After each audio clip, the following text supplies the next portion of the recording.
80 degree घुमा सकते हैं क्योंकि उन्हें एक बीमारी है जिसे जॉइंट हाइपरमोबिलिटी सिंड्रोम कहते हैं। इसका मतलब है उनके गले के लिगामेंट्स बहुत ही वीक हैं, जिसकी वजह से वो अपने नेक को ज्यादा पीछे तक पुश कर पा रहे हैं।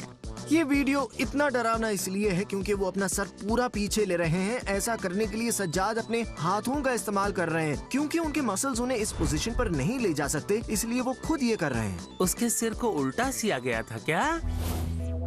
अगर आपको जॉइंट हाइपर मोबिलिटी सिंड्रोम हो तब भी इसे घर पर करने की कोशिश मत करना। हमारी नसें रीढ़ की हड्डी के छोटे होल्स में से निकलती हैं। ऐसे में सर को पूरा घुमाने से नस को हड्डियों के बीच कुचलने का डर रहता है, जिससे कि ब्रेन डैमेज, स्ट्रोक या मौत भी हो सकती है। सज्जाद, ऐसे कामों से रिटायरमेंट ले लो बेटा। कमाल की बात यह है कि अगर आप सिर को 906 डिग्रीज घुमाओ तो वो टूट जाता है। उससे आप कोई नए आइडियाज मत दो क्रिस।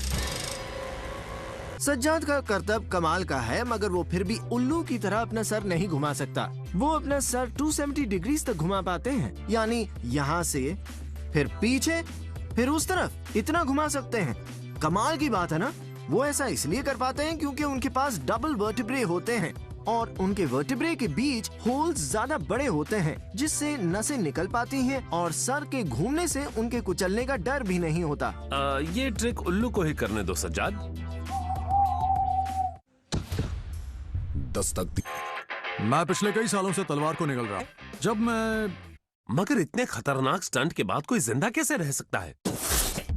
तलवार को गले में उतारना बहुत ही खतरनाक स्टंट है और उसी तलवार को स्पेयर गन की मदद से फायर करना और भी ज्यादा खतरनाक। इसे करने के लिए क्रिस कुछ ट्रिक्स अपना रहे हैं ताकि उनकी जान न चली जाए। सबसे पहले वो तलवार को चाट कर उसे लुब्रिकेट कर रहे हैं ताकि वो गले से स्मूथली निकल जाए और किसी सॉफ्ट टिश्यूज को चीर न दे। उनका गला सीधा नहीं है, इसलिए वो अपने सिर को पीछे ले जाकर तलवार को अंदर डाल रहे हैं।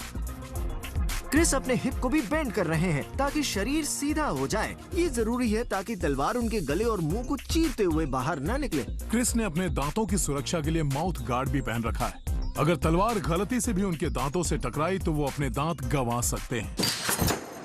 स्पेयर गन तलवार को 100 मील प्रति घंटे यानी 160 किलोमीटर प्रति घंटे की स्पीड से फायर कर रही है, यानी तलवार गले से बहुत ही तेजी से निकल रही है। पता नहीं चलता कि कुछ निकला, सब कुछ तुरंत होता है चुटकी बजाते ही। जब तलवार क्रिस के गले से निकलती है तो वो गला पकड़ते हैं। इसे कहते हैं एक्टिंग। उन्हें कोई चोट नहीं पहुंच रही। क्रिस एक प्रोफेशनल सोर्ड स्वॉलोअर है और वो 3 साल से इस ट्रिक पर काम कर रहे हैं। इसे घर पर करने की गलती मत करना, वरना माफी मांगने के लिए जिंदा नहीं बचोगे। हाँ, हम समझ गए कैरन। Oh yeah, baby.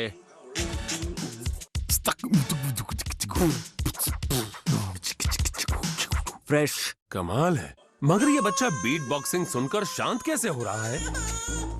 जब एक फीटस माँ की कोख में पलता है तो वो अलग अलग तरह की आवाजें सुनता है, जैसे कि माँ का ब्लड पंप होना, उनके पेट में खाना हजम होना। ये चीजें 88 डेसिबल्स जितना शोर पैदा करती हैं। ये सर के ऊपर से एरोप्लेन के जाने के बराबर है। मुमकिन है कि बीट बॉक्सिंग से बेबी को अपने वो दिन याद आ रहे हैं जब वो अपनी माँ की कोख में थी। ये बीट बॉक्सिंग खून के पंप होने के रिदम की तरह है। इसका एक और कारण ये भी हो सकता है कि बेबी अपने पापा की आवाज को पहचान रही है। हो सकता है कि ये बीट बॉक्सिंग उसने अपनी माँ की कोख में सुनी हो, जिसे सुनकर उसे वो पल याद आ रहे हैं। तब उसे शायद वो बीट बॉक्सिंग कुछ ऐसे सुनाई दी होगी, bulb bulb bulb bulb bulb bulb. Babies का म्यूजिक को लेकर टेस्ट कोख में ही डेवलप होता है, यानी मुमकिन है कि कोख में ही यानी जन्म से पहले ही उसे हिप हॉप म्यूजिक पसंद आने लगा हो, इसलिए वो बीट बॉक्सिंग सुनते ही शांत हो रही है।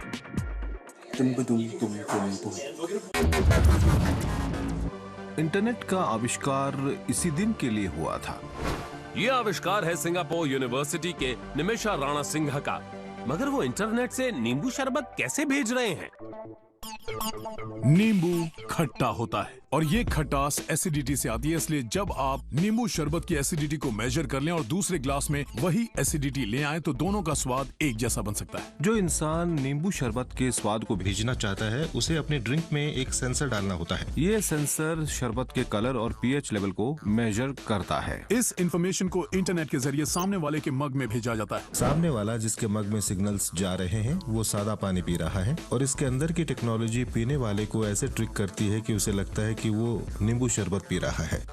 कप की रिम पर मौजूद इलेक्ट्रोड्स ऑल्टरनेटिंग करंट पैदा करते हैं, जिससे रिम का टेम्परेचर हल्का चेंज होता है। इसलिए जैसे ही वो अपनी जीभ को ग्लास की रिम पर लगाते हैं, पीने वाले को लगता है कि वो नींबू शरबत ही पी रहा है। कमाल है, वो सिर्फ सादा पानी पी रहे हैं, मगर टेम्परेचर में हल्के बदलाव से उन्हें नींबू पानी का स्वाद आ रहा है। ये टेक्नोलॉजी तो कमाल की है। Dryadenitis suppurativa, follicular